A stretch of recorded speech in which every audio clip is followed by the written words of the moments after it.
Okay friends, तो हम पढ़ रहे हैं बॉडी फ्लूइड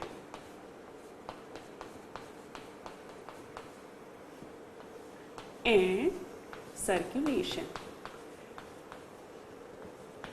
लास्ट सेशन में जो है बॉडी फ्लूइड और सर्कुलेशन में हमने पढ़ा था टाइप्स क्या होते हैं सर्कुलेशन के, क्लोज्ड एंड ओपन। और क्लोज सर्कुलेशन में मैंने आपको वेन्स एंड आर्टरीज बताया था कि आर्टरीज और वेन्स के क्या कैरेक्टरिस्टिक्स होते हैं और वो फिर किस तरह हेल्प करते हैं ब्लड प्रेशर को मेंटेन करने में।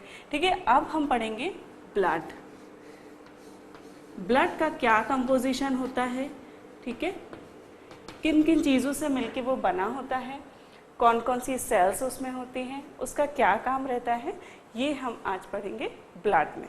ठीक है, तो ब्लड के बारे में हमने पढ़ा था कि जो ब्लड होता है वो एक मीडियम है, वो एक फ्लूइड मीडियम है जो कि हेल्प करता है ट्रांसपोर्ट में और वो सर्कुलेटरी सिस्टम का एक पार्ट है। ठीक है, जैसे कि हमने स्टार्टिंग में पढ़ा था कि भाई सर्कुलेशन की ज़रूरत क्यों होती है। तो सर्कुलेशन की ज़रूरत किस लिए होती है कि गैसेस को, न्यूट्रिशंस को, वेस्ट को एक स्थान से दूसरे स्थान पे पहुंचाने के लिए। तो उस चीज़ के लिए जो है हमारे सर्कुलेशन की ज़रूरत होती है। और वो जो सर्कुलेशन है, वो जो काम है, वो किसके द्वारा किया जाता है, ब्लड के द्वारा। तो ब्लड इज़ द मीडियम। ठीक है, तो जो ह्यूमन सर्कुलेटरी सिस्टम होता है उसमें 5 to 6 लीटर ऑफ ब्लड रहता है। ठीक है, इतनी इसकी क्वांटिटी होती है, 5 to 6 लीटर ऑफ ब्लड। ठीक है, then it is 10% of the body weight. ठीक है, जैसे 50 किलोग्राम यदि बॉडी वेट हुआ तो उसका 10% दैट इज 5 लीटर्स उसका उस बॉडी में ब्लड का वॉल्यूम रहेगा। ठीक है, नाउ ओके, तो this is the 5 to 6 litre of blood एक एडल्ट व्यक्ति में रहता है। 10% ऑफ बॉडी वेट जो है ये भी एक सुपरफिशियल फॉर्मूला है कि हम किसी का बॉडी का ब्लड वॉल्यूम यदि हम जानना चाहें तो वो किस तरह पता कर सकते हैं। It is a 10% of body weight. Okay, so जो ब्लड की क्या क्या खासियत रहती है, तो ब्लड जो है एल्कलाइन इन नेचर होता है। ठीक है, it is alkaline in nature. इसका जो बेसिक इसका जो पीएच होता है वो होता है 7.2। तो इट इज स्लाइट जो है एल्कलाइन है। नाउ इसका जो ऑस्मोटिक प्रेशर रहता है, ऑस्मोटिक प्रेशर रहता है वो कितना होता है, होता है एट 37 डिग्री सेल्सियस टेम्परेचर पे जो है ये कितना रहता है, 7.4 एटमॉस्फेयर। ये यूनिट है ऑस्मोटिक प्रेशर नापने की। तो इतना इसका जो है ऑस्मोटिक प्रेशर रहता है। इसकी जो स्पेसिफिक ग्रेविटी रहती है वो भी ज़्यादा रहती है। It is heavier than the water. Specific gravity is okay okay, तो इसकी specific it is slightly heavier than the water और इसकी स्पेसिफिक ग्रेविटी जो है वो होती है 1.6। ठीक है, सॉल्टी होता है टेस्ट में, ठीक है, और स्लाइटली स्टिकी होता है। ठीक, स्टिकी। ठीक, तो दीज आर द कैरेक्टरिस्टिक हैं इसके फिजिकल अपीयरेंस जो है इसका जो है ब्लड जो है ब्राइट रेड कलर का होता है, ब्राइट रेड व्हेन ऑक्सीजनेटेड, जब ये ऑक्सीजन कंटेन करके रखता है, ऑक्सीजनेटेड। और पर्पल कलर का होता है, purple colour when it is deoxygenated. ठीक, तो दीज आर द स्पेसिफिसिटी। ठीक है, कलर हमने देख लिया, कंसिस्टेंसी देखी, स्टिकी होता है। ठीक है, स्पेसिफिक ग्रेविटी देखी, ऑस्मोटिक प्रेशर देखा, पीएच देखा। तो these are the physical quality of blood. And this is the quantity जो मैंने आपको बताई, 5 to 6 लीटर ऑफ जो है 5 to 6 लीटर ब्लड में रहता है, 5 to 6 लीटर रहता है ब्लड एडल्ट में। 10% of the body wait, I forgot to mention body. Okay, so 10% of the body weight जितना रहेगा उसका 10% जो है ब्लड का वॉल्यूम रहेगा। तो the next point is physical appearance हो गया, ठीक है। ओके, नाउ जो है 6 to okay, so now 5 to 6 liter of blood in adult person, 10% of body weight और 30 to 35% जो है एक्स्ट्रा सेल्यूलर फ्लूइड का ये वॉल्यूम रहता है, ठीक। एक्स्ट्रा सेल्यूलर फ्लूइड, तो ये क्या बता रहे हैं, excuse me, so 30 to 35% of extra cellular fluid. अब एक्स्ट्रा सेल्यूलर फ्लूइड क्या होता है? क्या होता है कि हमारी जो टिश्यू रहती है उसमें जो सेल्स रहती हैं, ठीक है, उसमें जो फ्लूइड रहता है साइटोप्लाज्म कहते हैं। सेल में जो फ्लूइड पाया जाता है उसको हम कहते हैं साइटोप्लाज्म। तो ये जो सेल्स में साइटोप्लाज्म है इसको कहा जाता है इंट्रासेल्यूलर फ्लूइड, जो कि सेल में है, that is to be called intracellular, ठीक है। बॉडी में, टिश्यूज में, जहां भी कहीं टिश्यूज हैं, सेल्स हैं, उनके अंदर एनक्लोज्ड जो वाटर है उसको क्या कहेंगे, इंट्रासेल्यूलर फ्लूइड, इंट्रासेल्यूलर फ्लूइड। और क्या होता है कि हमारी जो सेल्स रहती हैं उसके बाहर भी, इन बिटवीन टिश्यूज के बीच में जो है, सेल्स के बीच में कुछ मात्रा में, बहुत थोड़ी मात्रा में वाटर रहता है, फ्लूइड रहता है, okay, not only water, that is to be called fluid. और उसको हम कहेंगे, और उसके साथ जो भी फ्लूइड बॉडी में सेल्स में नहीं है उसको क्या कहेंगे, एक्स्ट्रा सेल्यूलर फ्लूइड। तो अब ये जो एक्स्ट्रा सेल्यूलर फ्लूइड आता है उसमें कौन कौन सा फ्लूइड आएगा, ठीक है। एक तो आएगा हमारा ब्लड, क्योंकि blood other than the cell है, ठीक है। दूसरा लिम्फ, मैंने आपको जब सर्कुलेशन के टाइप्स बताए थे तब आपको बताया था कि लिम्फेटिक भी सिस्टम जो होता है वो मैमल्स में होता है। तो जो लिम्फ आता है दैट इज अ फ्लूइड, तो ये फ्लूइड एक्स्ट्रा सेल्यूलर फ्लूइड में होगा काउंट। दूसरा, the fluid in the interstitial spaces. Interstitial spaces क्या होते हैं, ये वही फ्लूइड की बात कर रहे हैं जो मैंने आपको कहा था कि कुछ फ्लूइड जो है वो सेल्स के बीच में, टिश्यूज के बीच में रहता है, उसको कहते हैं इंटरस्टिशियल फ्लूइड। तो ये सारे फ्लूइड जो है वो एक्स्ट्रा सेल्यूलर फ्लूइड को फॉर्म करते हैं, ओके। सीएसएफ भी जो है सेरिब्रोस्पाइनल फ्लूइड, ये सेरिब्रोस्पाइनल फ्लूइड कौन सा फ्लूइड होता है, जो कि ब्रेन में पाया जाता है, जो कि ब्रेन में होता है और जो स्पाइनल कॉर्ड होता है उसमें होता है। तो ये जो फ्लूइड है ये सारे फ्लूइड एक्स्ट्रा सेल्यूलर फ्लूइड में आते हैं।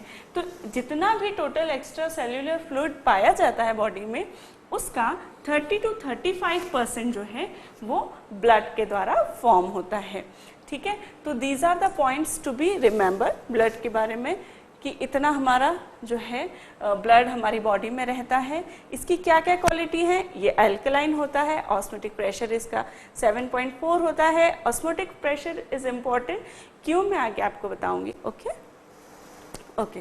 स्पेसिफिक ग्रेविटी 1.6 होती है, मतलब ये वाटर की 1 होती है लेकिन इसकी वाटर से ज़्यादा है, that means it is slightly heavier than water. यदि आप 1 लीटर ब्लड लेंगे, 1 लीटर वाटर लेंगे तो जो ब्लड का जो वेट है वो ज़्यादा निकलेगा, ठीक है, ओके। टेस्ट, सॉल्टी टेस्ट होता है इसका, salty in taste and sticky रहता है। Bright red when oxygenated and purple colour when deoxygenated, ठीक है। अब जो फॉर्मेशन है, ब्लड जो है वो किससे बना हुआ रहता है, तो ब्लड का जो फॉर्मेशन होता है वो 2 प्रकार से होता है, ठीक है।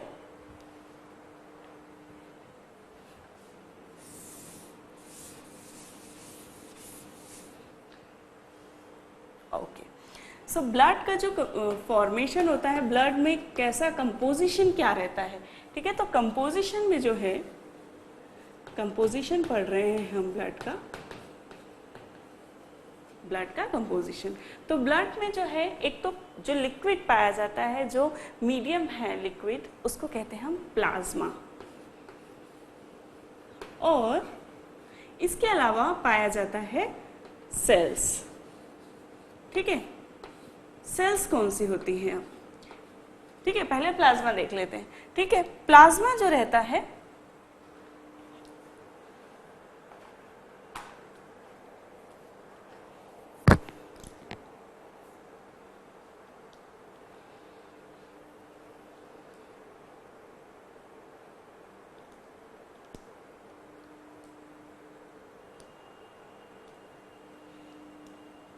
ओके, तो जो प्लाज्मा रहता है वो वाटरी फ्लूइड रहता है, येलोइश कलर, स्लाइट फेंट येलो कलर का दिखता है प्लाज्मा, ठीक है। यहाँ पे मैं आपको बता दूँ, कंपोजिशन हम पढ़ रहे हैं कि कंपोजिशन क्या क्या होता है। तो ब्लड जो है प्लाज्मा और सेल्स से मिलके बना होता है। सेल्स कौन कौन सी होती हैं? सेल्स हमारी रहती हैं आरबीसीज, रेड ब्लड सेल्स और एरिथ्रोसाइट्स इन्हें कहा जाता है। एरिथ्रोसाइट क्यों कहते हैं? क्योंकि एरिथ्रो मतलब रेड, एरिथ मतलब रेड और साइट मतलब सेल, एरिथ्रोसाइट। देन डब्ल्यूबीसी होती हैं, डब्ल्यूबीसी मतलब वाइट ब्लड सेल और ल्यूकोसाइट्स। इनके ल्यूकोसाइट्स के जो हैं टाइप्स होते हैं, आगे जाके जब हम डब्ल्यूबीसीज पढ़ेंगे तब मैं आपको उनके टाइप्स बताऊंगी। फाइन। डब्ल्यूबीसी को ल्यूकोसाइट कहते हैं क्योंकि ल्यूको मतलब वाइट और साइट मतलब सेल। देन आती हैं प्लेटलेट्स और थ्रोम्बोसाइट्स। थ्रोम्बो मतलब कि क्लॉट। तो जो प्लेटलेट रहती हैं वो काम करती है क्लॉट बनाने का। जब किसी कारणवश हमें चोट लग जाती है, कट जाता है, तो वहाँ पर क्लॉट हो जाता है ब्लड, तो वो उसमें जो है हेल्प करती है प्लेटलेट्स, और इसलिए इसे कहा जाता है थ्रोम्बोसाइट्स। थ्रोम्बोसाइट्स, ओके, ठीक है। तो ये जो सेल्स होती है हमारी, इनको हम कहते हैं फॉर्म्ड एलिमेंट्स, ठीक है। इससे जो है मेन पार्ट फॉर्म हो रहा है, इसलिए इसको कहा है फॉर्म्ड एलिमेंट। ब्लड को फॉर्म करती है, इसको कहते हैं फॉर्म्ड एलिमेंट्स, ठीक है। तो इनको क्या कहा जाता है? फॉर्म्ड एलिमेंट्स, ठीक। Now we will come to the plasma. Plasma जो रहता है वाटरी फ्लूइड है, ठीक। इसका 90% पार्ट वाटर से बना रहता है, वाटरी। फेंट येलो कलर का होता है, एकदम लाइट येलो कलर का दिखता है, ठीक। लाइट येलो कलर जो है, इसमें एक पिगमेंट होता है जिसे कहा जाता है बिलीरुबिन, और बिलीरुबिन के कारण ही इसका कलर फेंट येलोइश दिखता है, ओके। ओके, सो प्लाज्मा वाटरी इन कंसिस्टेंसी, फेंट येलो इन कलर होता है, और इसका जो है विस्कस रहता है, थोड़ा सा विसिट टाइप ऑफ जो है, ये भी चिपचिपा जैसा जो है प्लाज्मा होता है, क्योंकि सिरम जो है यदि प्लाज्मा से हटा दिया जाए सेल्स को, तो जो बचता है उसको कहते हैं सिरम। सिर्फ प्लाज्मा जो बचता है उसको कहते हैं सिरम। तो ये जो प्लाज्मा रहता है स्टिकी विस्कस रहता है, और इसका जो कंपोजिशन है प्लाज्मा का वो किस किस से होता है मैं बताती हूँ आपको, ठीक है। ये तो रही सेल्स। अभी कंपोजिशन, प्लाज्मा जो है, प्लाज्मा का 90% होता है वाटर, ठीक। 7 to 8% होता है इलेक्ट्रोलाइट्स, ठीक। देन कितना हो गया? 7 to 8, अभी बचा 2%, ठीक है। 1% जो होता है, I am very sorry, 7 to 8% जो होता है इसका होता है प्रोटीन, ठीक है। प्रोटीन जो है वो प्लाज्मा में सबसे ज्यादा रहते हैं। 7 to 8% जो रहता है वो रहता है प्रोटीन। देन 1 to 2% जो रहता है वो रहते हैं इलेक्ट्रोलाइट्स। इलेक्ट्रोलाइट्स जो होते हैं वो होते हैं इनऑर्गेनिक सॉल्ट्स, उन्हें हम कहते हैं इलेक्ट्रोलाइट्स। जो रेस्ट ऑफ द 1% है उसमें जो आते हैं वो आते हैं गैसेस, ठीक है। रेगुलेटरी मटेरियल, रेगुलेटरी मटेरियल मतलब कि हार्मोन्स, एंजाइम्स एंड विटामिन जो कि रेगुलेशन में काम आते हैं, regulatory material. Then okay, then hormones, hormones भी रेगुलेटरी मटेरियल हैं, ठीक है। Enzyme, hormones and vitamins regulatory material है। गैसेस, गैसेस जो उसमें डिसॉल्व रहती हैं वो 1% में ही आती हैं। देन वेस्ट मटेरियल, ठीक है। देन फूड मटेरियल, फूड जो है जैसे अमीनो एसिड, ग्लूकोज, ठीक है, ये कोलेस्ट्रॉल। देन कोलेस्ट्रॉल के बाद जो है एंटीकोएगुलेंट,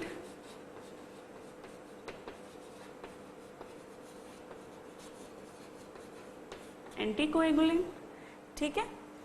गैसेस हो गई, रेगुलेटरी मटेरियल हो गए, फूड वेस्ट मटेरियल हो गया, कोलेस्ट्रॉल हो गया, एंटीकोएगुलेंट हो गया, ठीक है। तो ये जो है इसका फॉर्म करते हैं, ठीक है। अब हम पढ़ेंगे कि बाकी जो है वो कौन कौन से प्रोटीन्स है, कौन से इलेक्ट्रोलाइट्स हैं, क्या गैसेस हैं, क्या food waste material, food material, cholesterol क्या है, प्लाज्मा का कंपोजिशन, वो मैं आगे आपको थोड़ा डिटेल में बताती हूँ।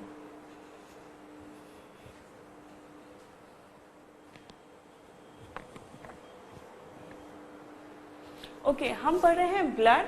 ब्लड में जो है मैंने आपको अभी तक बताया कि ब्लड की क्वालिटी क्या होती है, ठीक है, कि वो दिखने में कैसा है, ठीक है। एक और क्वालिटी है कि ब्लड ओपेक रहता है। ओपेक मतलब उसमें से रोशनी या लाइट जो है वो ट्रांसफर हो सकती है, लेकिन जो है वो उधर से दिखता नहीं है, वो मतलब ओपेक है।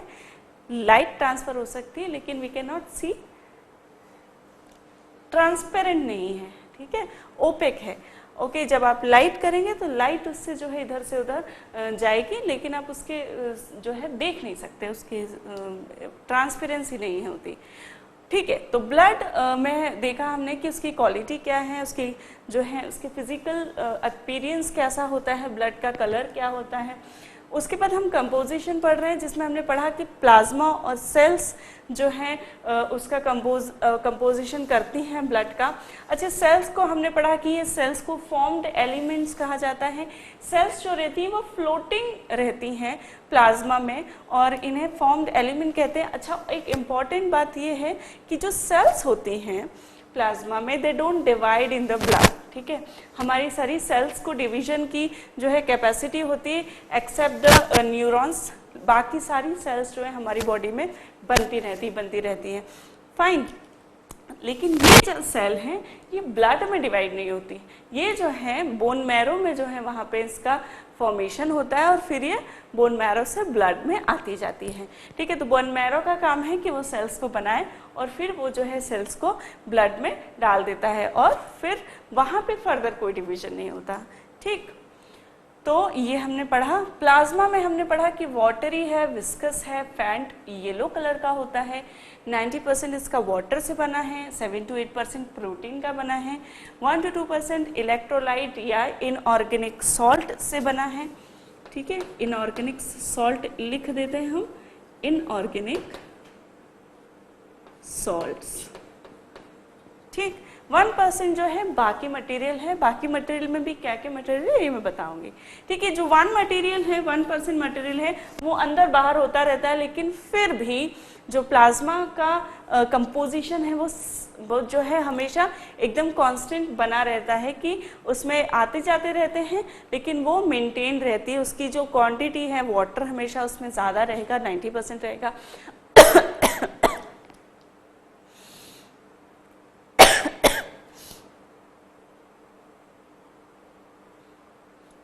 तो तो जो प्लाज्मा की डायनामिक्स जो है उसका इक्विलिब्रियम बना रहता है टिश्यू फ्लूइड के साथ, ठीक है। तो प्लाज्मा और ब्लड का जो इक्विलिब्रियम है वो बना रहता है हमेशा, उसमें बैलेंस रहता है, जितना उसका कंपोजिशन होना चाहिए उतना बना रहता है।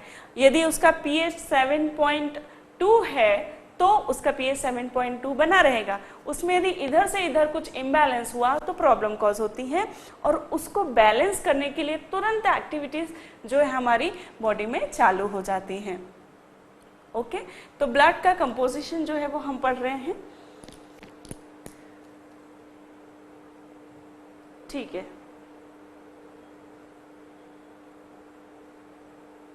ओके, सो प्लाज्मा और जो सेल्स हैं ये मिलके 55% जो है ब्लड को फॉर्म करती हैं, ठीक है। 55% of composition is from the plasma in the cells. Okay, I think I have to confirm this the point. 45 to 55%.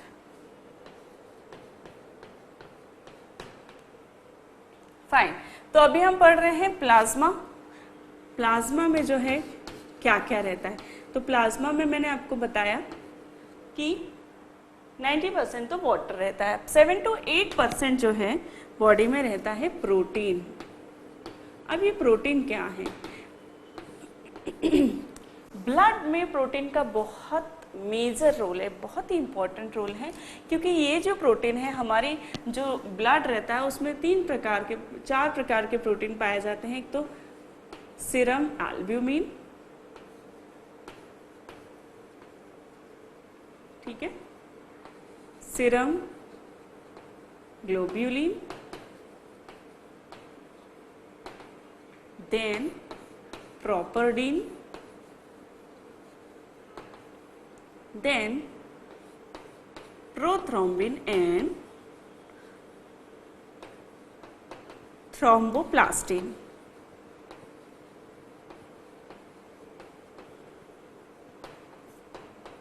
Okay, so ये जो है ये 5 टाइप्स के मैंने आपको बताए प्रोटीन्स रहते हैं हमारे ब्लड में। Serum albumin, serum globulin, properdin, prothrombin and thromboplastin. तो ये प्रोटीन जो है बहुत मेजर रोल जो है हमारी बॉडी में निभाते हैं। वो किस तरह, मैं आपको बताती हूँ। प्रोटीन्स के फंक्शंस क्या होते हैं। फंक्शन ऑफ प्रोटीन, तो सबसे पहला जो है प्रोटीन का फंक्शन क्या करते हैं, ये प्रोटीन जो है ट्रांसपोर्ट कराते हैं, ठीक है। सबसे पहला फंक्शन है ट्रांसपोर्ट का। ट्रांसपोर्ट कैसे कराते हैं? ये जो है सीरम एल्ब्यूमिन या सीरम ग्लोब्यूलिन जो है कुछ ऐसे मॉलिक्यूल से जो कि ऐसे ट्रांसफर नहीं हो सकते एक स्थान से दूसरे स्थान पे, तो ये क्या करते हैं, ये कैरियर प्रोटीन का काम करते हैं। कैरियर प्रोटीन का मतलब they carry one thing from one place to another place, that is called carrier, ठीक है। तो they transport the molecule from one place to another. जैसे कि सीरम जो एल्ब्यूमिन होता है वो इंसुलिन को जो है इंसुलिन के साथ बाइंड करके और उसको ट्रांसपोर्ट करता है। इंसुलिन क्या है? इंसुलिन वेरी इंपॉर्टेंट जो है हार्मोन है जो कि पैनक्रियास से सिक्रीट होता है, और वो हमारे ग्लूकोज मेटाबॉलिज्म में उसका बहुत इंपॉर्टेंट रोल है। तो सीरम एल्ब्यूमिन जो है वो इंसुलिन को एक स्थान से दूसरे स्थान ले जाता है, और कुछ फैटी एसिड्स रहते हैं जिसको ग्लोब्यूलिन बाइंड करता है और उसका ट्रांसपोर्ट करता है, ठीक है। तो सबसे इंपॉर्टेंट है ट्रांसपोर्ट।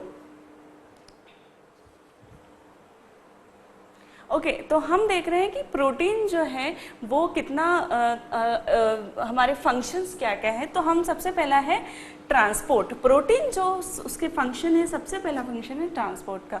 ट्रांसपोर्ट करना मतलब कि कुछ हमारे मटेरियल जो है वो खुद से एक स्थान से दूसरे स्थान नहीं जा पाते, जैसे कि इंसुलिन। तो इंसुलिन जो है एक बहुत ही मेजर हार्मोन है हमारी बॉडी का, जो कि पैनक्रियास से सिक्रीट होता है, और वो ग्लूकोज मेटाबॉलिज्म में बहुत मेजर रोल निभाता है।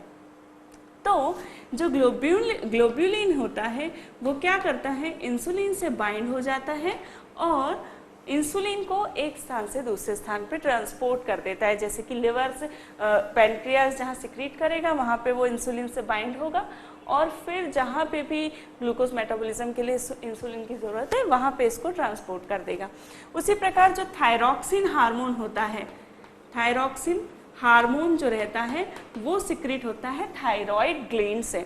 तो थायरॉक्सिन हार्मोन को जो है एल्ब्यूमिन एक स्थान से दूसरे स्थान पे ले जाता है। इसी प्रकार जो है फैटी एसिड्स के लिए भी ट्रांसपोर्ट में ये प्रोटीन हेल्प करते हैं। तो पहला जो फंक्शन है वो हुआ ट्रांसपोर्ट का। सेकंड फंक्शंस जो है मेजर काम जो है वो है एंटीबॉडीज बनाने का। एंटीबॉडीज क्या होती हैं कि हमारे बॉडी में एक जो है अपनी फाइटिंग के लिए, जर्म से फाइटिंग के लिए, वायरसेस से फाइटिंग के लिए, पैथोजेंस से फाइटिंग के लिए एक मैकेनिज्म है। क्या होता है कि जब भी कोई फॉरेन बॉडी हमारी बॉडी पे अटैक करती है इन एनी फॉर्म, तो हमारी बॉडी एक्टिव हो जाती है और उसके खिलाफ जो है हमारी बॉडी में बहुत सारी एंटीबॉडीज़ बन जाती हैं। एंटीबॉडीज़ जो रहती हैं वो क्या करती हैं, वो जिनके खिलाफ बनती है, जिन फॉरेन बॉडीज़ के खिलाफ, उनको हम कहते हैं एंटीजन। ठीक है, तो यहाँ मैं लिख देती हूँ एंटीबॉडीज अगेंस्ट एंटीजन। तो क्या होता है कि जब भी कोई फॉरेन बॉडी, जैसे कि वायरस हुआ, बैक्टीरिया हुआ, या कुछ बैक्टीरिया क्या करते हैं, टॉक्सिन्स जो हैं, पॉइजन्स जो है उसको सिक्रीट करते हैं और उन पॉइजन्स के खिलाफ हमारी बॉडी में क्या बन जाता है, एंटीबॉडीज बन जाती है। तो वो एंटीबॉडीज को हम कहते हैं इम्यूनोग्लोबिन।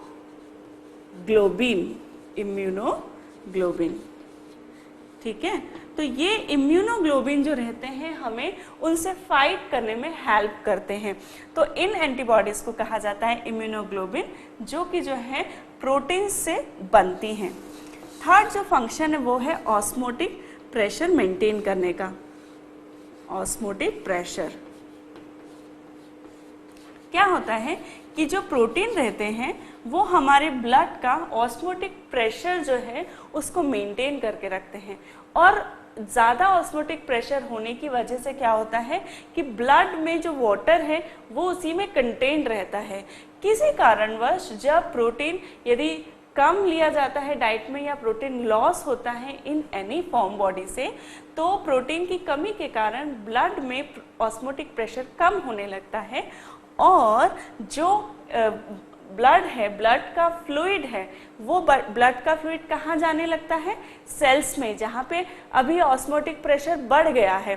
तो उस ऑस्मोटिक प्रेशर के सेल्स में बढ़ जाने के कारण सेल्स में, इंटरस्टिशियल स्पेस में और सेल्स में जो है वो फ्लूइड ब्लड से कहाँ चला जाता है, इंटरस्टिशियल स्पेसेस में और सेल्स में। और उसके कारण जो ये हमारे टिश्यूज रहती है, जो हमारी स्किन रहती है, वो स्वोलन हो जाती है।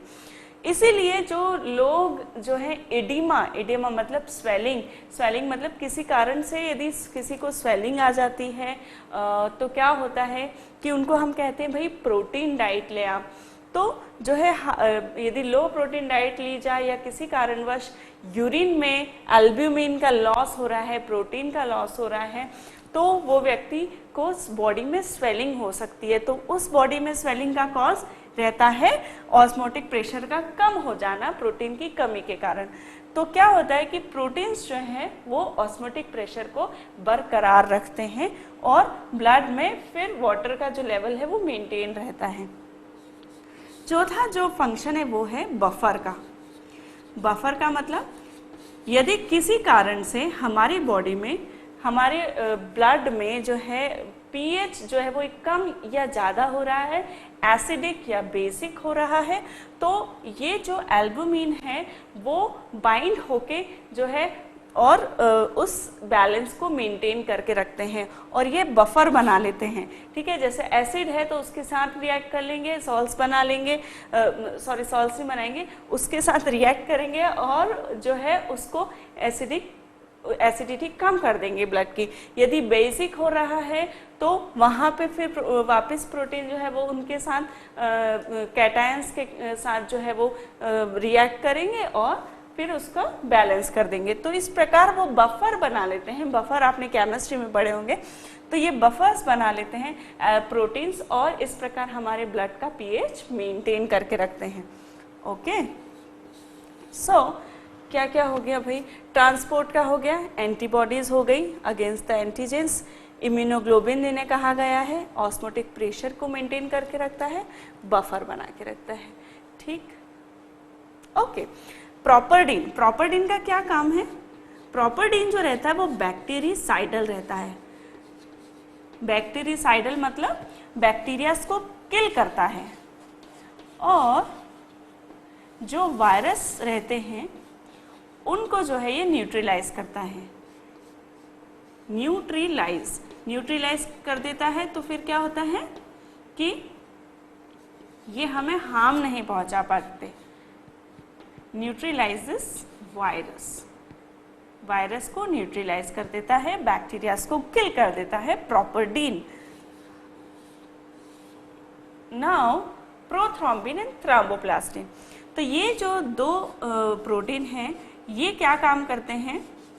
यदि किसी कारणवश हमें चोट लग गई है, कट गया है, तो प्रोथ्रोम्बिन और थ्रोम्बोप्लास्टिन जो है ये दो ऐसे प्रोटीन हैं जो कि काम आते हैं क्लॉटिंग में। ठीक है, क्लॉटिंग मैकेनिज्म में जो है ये दो ब्लड को क्लॉट करने में, जिससे कि ब्लीडिंग रुक जाए, उसमें ये थ्रोम्बोप्लास्टिन और प्रोथ्रोम्बिन और प्लेटलेट्स, इनका बहुत इंपॉर्टेंट एंड मेजर रोल है। तो इस प्रकार इनके प्लाज्मा प्रोटीन्स के फंक्शन हमें देखें। इनको प्लाज्मा प्रोटीन भी कहते हैं। ठीक है, दीज आर प्लाज्मा प्रोटीन। तो यदि आपको क्वेश्चन आता है एग्जाम में कि भाई write about the plasma protein, what are the function of plasma protein, तो आप ये पॉइंट्स याद रखें कि वो ट्रांसपोर्ट करते हैं, एंटीबॉडीज बनाते हैं, ऑस्मोटिक प्रेशर को मेंटेन रखते हैं, बफर बनाते हैं, और बैक्टीरिसाइडल होते हैं, न्यूट्रलाइज करते हैं वायरसेस को, और क्लॉट बनाने में हेल्प करते हैं। ठीक है, आई थिंक सारे मैंने कवर कर लिए हैं। ओके, एक और जो इनका काम है प्रोटीन्स का, वो क्या है कि ये प्रोटीन दूसरे प्रोटीन्स को बनाने में हेल्प करते हैं। ठीक है, इन्हीं प्रोटीन से दूसरे नए प्रोटीन जो है बॉडी में बनाया जाते हैं। ठीक है, तो इन्हें जो है ये दूसरे प्रोटीन्स को सिंथेसाइज करने में हेल्प करते हैं। तो ये हो गए हमारा प्लाज्मा प्रोटीन के फंक्शन।